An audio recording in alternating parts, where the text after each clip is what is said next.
Fala pessoal, retomando então a nossa revisão para o CTSP da Brigada Militar sobre as notas de instrução, dando continuidade à nota de instrução 1.18, que regulamenta os afastamentos totais para o serviço. Seguimos falando aqui sobre a LTIP, a licença para tratar interesses particulares. Pessoal, então, nós temos as próprias disposições do Estatuto dos Militares Estaduais, a Lei Complementar 10.990. Lá nos diz que o militar, para entrar em gozo dessa licença por até 2 anos, ele deve ser um militar estadual de carreira com estabilidade. Então ele vai requerer o gozo dessa licença, o seu comandante, e aí sendo deferido então, ele não terá direito à remuneração e também esse período afastado não conta tempo de serviço. Ele vai ficar na condição de agregado até que retorne então, e se reapresente para o serviço, sendo findado o gozo dessa licença. É importante a gente dizer que essa interrupção ela pode acontecer a qualquer tempo, ela não tem um período mínimo. Havendo a representação, então, esse militar, ele passa por uma inspeção de saúde e aí, ele estando apto para o serviço, ele é revertido ao QO, e aí, então, ele passa a condição de poder, então, estar desenvolvendo as suas atribuições e ele poderá entrar em gozo de uma nova licença a partir de 2 anos após a sua reapresentação. Todas essas informações a gente tem lá no próprio estatuto. Agora a gente tem um percentual máximo de indisponibilidade pela LTIP, que esse percentual só se apresenta aqui então na nota de instrução. Tá? O percentual ele é máximo de 1% do efetivo existente do batalhão. Tá? Então, mais do que isso, o comandante de batalhão ele não pode liberar, então, para o gozo de licença para tratar interesses particulares. Falando sobre a LTS, a licença para tratamento de saúde própria, o militar de carreira, se ele ultrapassar mais de 1 ano, então ele ultrapasse 1 ano de licença de LTS, ele vai ficar na condição de agregado, então, tá? Vai ser encaminhado, então, para a sessão de controle de efetivo, as atas de inspeções, para que o mesmo seja agregado. Caso ele ultrapasse 2 anos de tratamento, após esta agregação, o APM deve comunicar ao Departamento Administrativo, ou seja, a Seção de Inativação e Revisão de Atos, o CIRA, e, então, encaminhada a sua reserva, conforme prevê o próprio Estatuto. Tá? Caso o militar, nesse período agregado, ele receba alta, ele então vai ser revertido ao QO e aí então, estando apto, aí vai exercer as suas funções normalmente. Nós temos um período máximo de gozo de LTS para o militar do programa mais efetivo, PME, é um gozo máximo de 30 dias ininterruptos ou 15 dias, aliás, 15 dias não consecutivos, ininterruptos, ou 15 dias contínuos no período de 1 ano. Tá? E aí, caso ele ultrapasse esses períodos, haverá o desligamento, a rescisão do contrato do PME.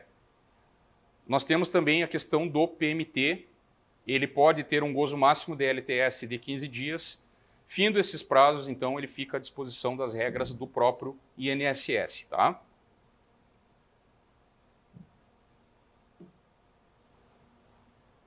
O item 7 nos refere à licença para tratamento de saúde de pessoa da família. O militar de carreira, ele tem que comprovar o caráter de indispensabilidade da assistência requerida e que ela não pode ser exercida de forma simultânea ao exercício do cargo. Então, ficando demonstrado isso, fica delegada a competência aos comandantes, diretores, chefes de OPM para a concessão da LFC ou LTSPF, tá? Que é a mesma coisa, só siglas diferentes conforme o sistema RHE. O policial militar temporário, PMT, ele não faz jus, então, ao gozo dessa licença por não haver previsão legal para esse direito. Já o servidor do programa mais efetivo, ele pode ter um gozo máximo de 30 dias, tá? Consecutivos ou não, durante um período de 1 ano. No que diz respeito ao afastamento por motivo de núpcias, então, é assegurado até 8 dias, tá? que devem ser solicitados a antecipação do evento. É aplicável ao militar de carreira, PME e PMT, todos então com o mesmo direito aí de até 8 dias de núpcias. Já os servidores civis seletistas é assegurado o afastamento de até 3 dias consecutivos, então, né, um período menor aí.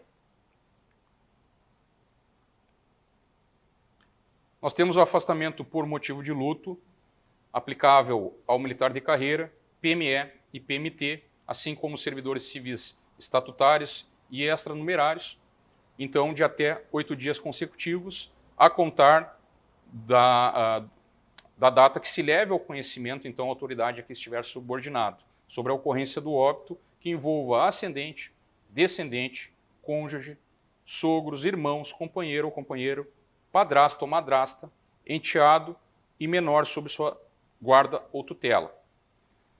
Já os servidores civis seletistas, o período de afastamento é de até 2 dias consecutivos e se aplica, então, ao rol menor de familiares ou afins, né? No caso, então, cônjuge, ascendente, descendente, irmão ou pessoa que viva sob sua dependência econômica. E aí amplia esse rol, né?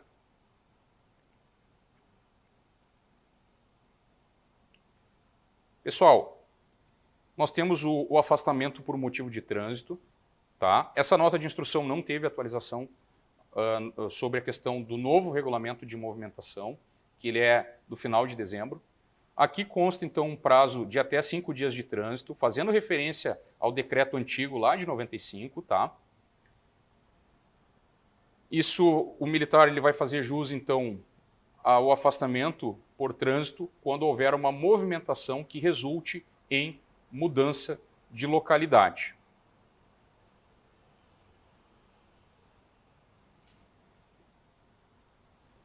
E nós temos também a instalação, o afastamento por motivo de instalação. Conforme o decreto anterior, e que se traz aqui, então, na nota de instrução 1.18, quando o militar ele possuir dependentes, ele tem um afastamento de 10 dias, tá? Para poder, então, prover a mudança de seus pertences, a sua instalação. E o afastamento reduzido de 4 dias, quando ele não tiver dependentes ou for solteiro.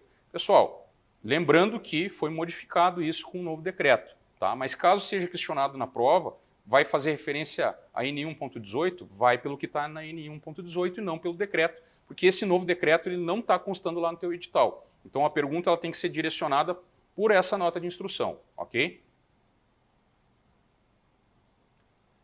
Afastamento por motivo de provas escolares, tá?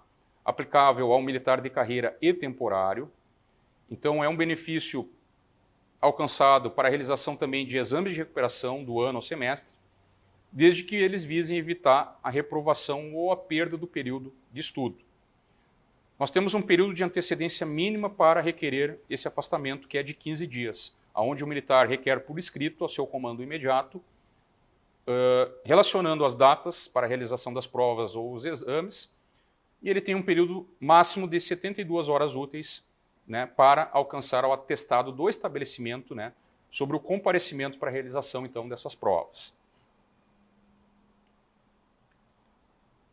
E o gozo desse direito previsto no artigo 67 do Estatuto, ele pode ser suspenso ou excepcionalizado em situações, então, onde, né, possa reduzir de maneira significativa o efetivo, então, né, dessa fração OPM e que seja um comprometimento de forma tão grave que prejudique o exercício das missões, então, constitucionais da Brigada Militar. Vamos pegar um exemplo, então, de uma companhia onde mais de 50% do efetivo estuda e precisa, então, né, entrar com esse afastamento, solicitar esse afastamento.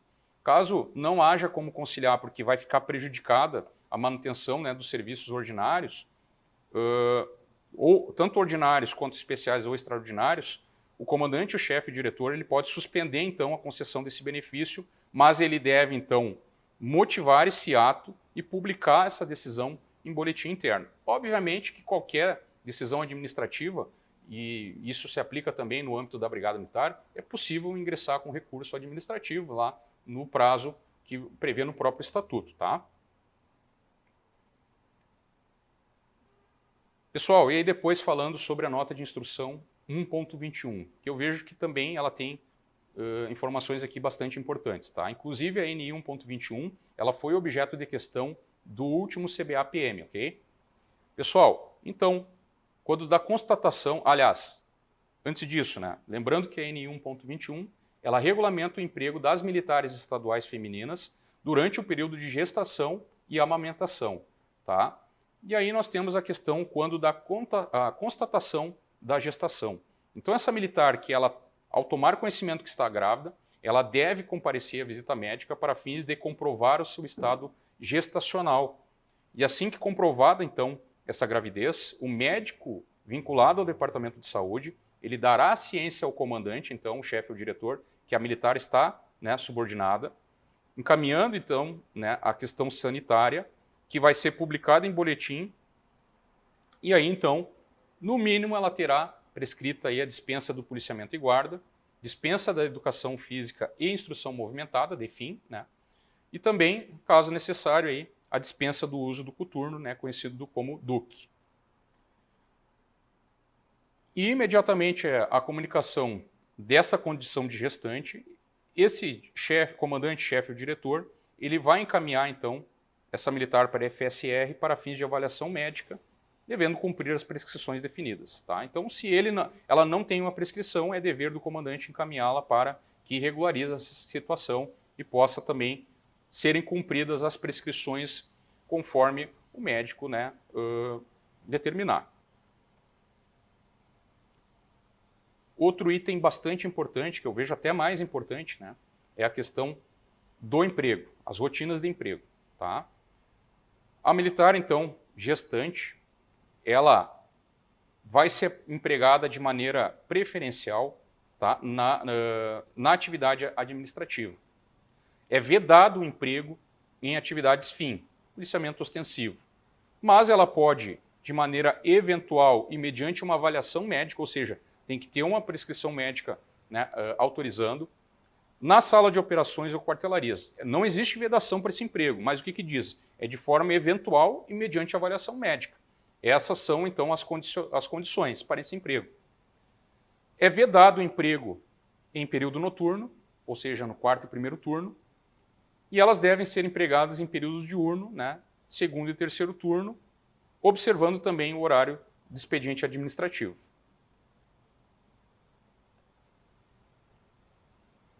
A militar gestante, ela não pode ser empregada em horas extraordinárias, né, horas extras, é vedado o emprego dela. Ela pode ser nomeada em substituição temporária, exercer funções superiores, desde que sejam compatíveis com suas prescrições médicas. Ou seja, a militar gestante, ela não pode responder por uma função de segundo sargento que seja de uma atividade operacional, comandante de grupo operacional, ou seja, policiamento ostensivo. Mas ela pode responder por uma função superior que esteja vinculada a uma atividade administrativa. Exemplo, segundo sargento auxiliar lá do P1 do batalhão, segundo sargento auxiliar do P3. Então, sendo compatível com a prescrição médica, não há vedação, tá? Essa redação, ela foi atualizada em junho de 2023, tá? E as militares em gozo de licença amamentação, elas não fazem jus ao recebimento de diária, substituição temporária e a gratificação correspondente, tendo em vista que a redução de carga horária é incompatível, então, com o acúmulo de atribuições.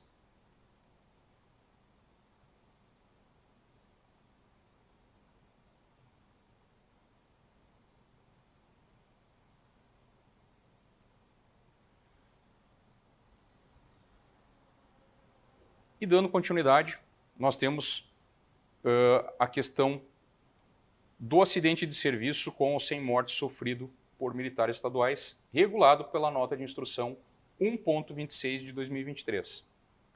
E aí, em caso de acidente ou suspeita de doença profissional, a apuração desse acidente de serviço, ele segue, então, alguns trâmites, né? Então, o OPM do acidentado que em serviço com resultado morte, ele tem, então, algumas atribuições iniciais ali. A primeira delas, comunicar o ocorrido em parte de acidente, que deve ser elaborada imediatamente após o acidente.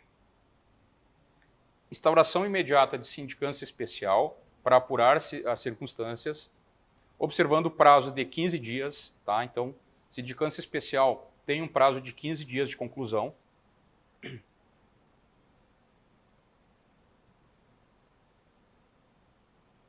Nós vamos ter situações específicas ali em acidente no percurso, né, do trabalho.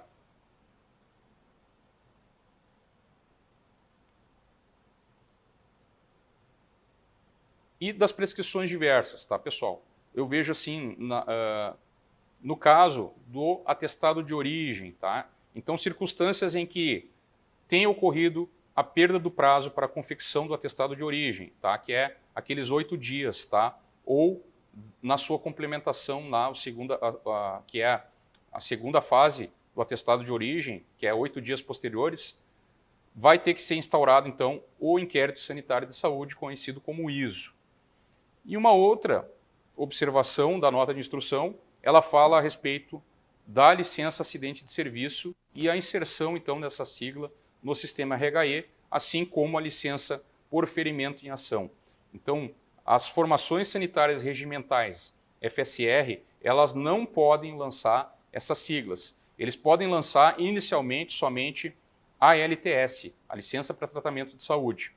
A alteração no sistema ela vai ocorrer posteriormente, sendo feita pelo Departamento de Saúde quando receber o PROA que reconhece o acidente de serviço. Então, é sempre posterior. Inicialmente, tudo é LTS. Após reconhecido o acidente de serviço, somente o Departamento de Saúde é que vai promover essa alteração no sistema, tá?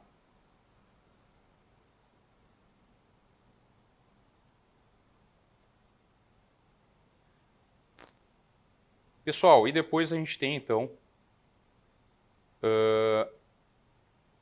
a nota de instrução 1.38, que fala sobre a divulgação da imagem institucional, né, da Brigada Militar. E aí nós vamos ter algumas formas de divulgação, de propagação, né, de dados, de ocorrências, né. A primeira delas são as entrevistas e informações. Nós temos também as difusões de informação, né, que elas podem ser feitas, então, de 9 maneiras, tá? Então, nós temos ali classificados na nota de instrução a entrevista jornalística, entrevista coletiva, notas oficiais, esclarecimentos jornalísticos, resposta à demanda, releasing, fotos institucionais, vídeos institucionais e símbolos e materiais de divulgação da imagem institucional da corporação.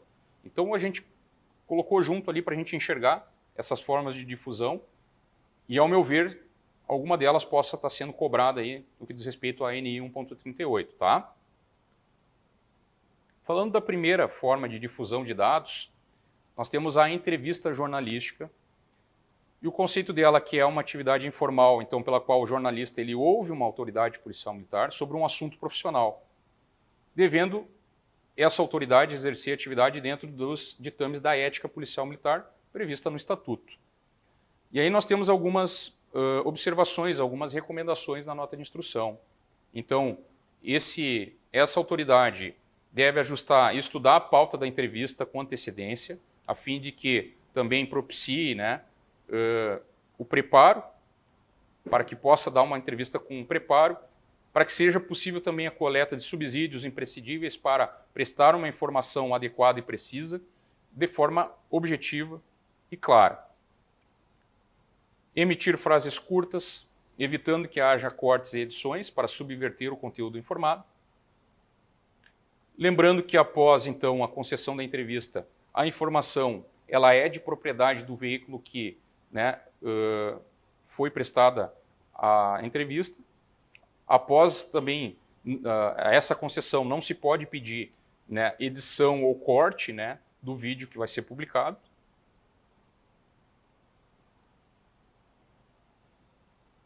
O segundo tipo de difusão de dados é a entrevista coletiva. Ela é sempre convocada por comandantes, chefes, diretores, corregedor-geral, ajudante-geral, né, que possuam informações importantes para todos os veículos e oportunizem também, nesse momento, esclarecimento a todos. Ela é organizada somente quando o assunto for muito relevante, para tratar casos extraordinários em que há necessidade de reunir jornalistas de diversos veículos ao mesmo tempo, a fim de passar, então, informações de interesse público imediato, em casos especiais de lançamentos, assinaturas de contratos ou eventos similares. Tá? Então, basicamente, essa é a ideia aí da entrevista coletiva.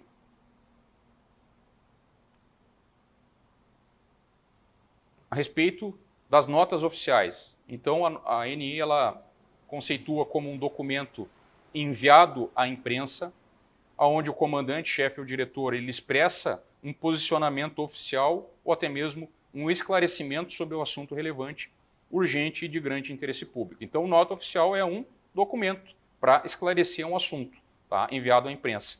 A finalidade dele é reduzir ou eliminar boatos, dúvidas ou pressões, né, por informação. Utiliza-se também para evitar a exposição de um representante da corporação e limitar também a repercussão.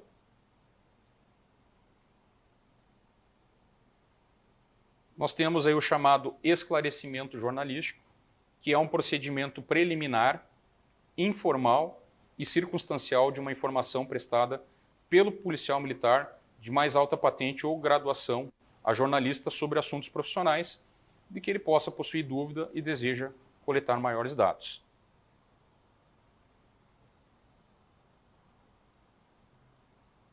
Quinta forma de difusão é a resposta à demanda. Ela seria uma resposta requisitada por determinada pessoa ou entidade que solicitou providência sobre assunto de alçada da Brigada Militar.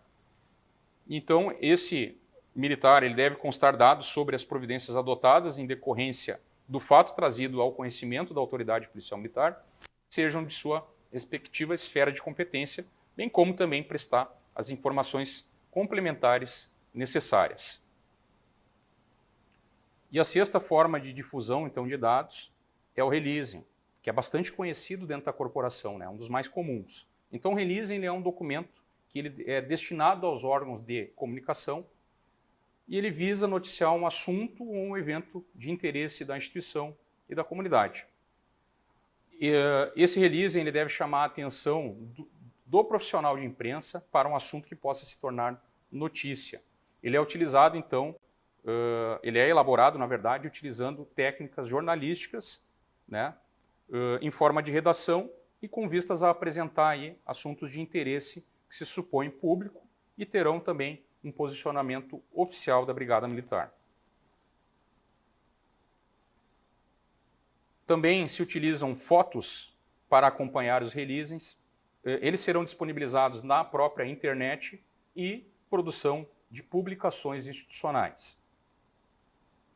Toda a divulgação através de foto, de material pedido em ação policial, ele deve utilizar como fundo tão somente o banner institucional padrão ou display de mesa, conforme o anexo A da nota de instrução 1.38. Nós temos como difusão também os vídeos institucionais. Ele é um material audiovisual produzido a partir, né, de recursos tecnológicos e digitais por iniciativa da comunicação social da Brigada Militar. O objetivo deles, então, é dar conhecimento à sociedade das atividades de interesse da corporação. E, por fim, nós temos os símbolos e materiais de divulgação da imagem institucional da Brigada Militar. Então, esse material ele é produzido com o objetivo de difundir a imagem institucional à sociedade, também atividades de interesse da corporação a partir da utilização de recursos materiais, tecnológicos e digitais, sejam por iniciativa aí de um OPM, utilizando, né, para tal aí, o logotipo ou o brasão da Brigada Militar, bonecos institucionais, folders, cartazes de divulgação, entre outros recursos que levem ao público, então, a imagem corporativa. Todo o material institucional ele deve, então, ser encaminhado aos comandos regionais ou comandos especializados para avaliação e com cópia, então, à PM5, a comunicação social da Brigada Militar. E aí, então, se veda de forma expressa a criação e divulgação de símbolos institucionais não oficiais, tá? Esses símbolos, então, eles são considerados institucionais, aqueles constantes no decreto 54.256, que instituiu, então, a identidade visual da Brigada Militar. Pessoal, então, encerramos esse bloco aqui. Na sequência, a gente segue com a nossa revisão das notas de instrução para o CTSP da Brigada Militar.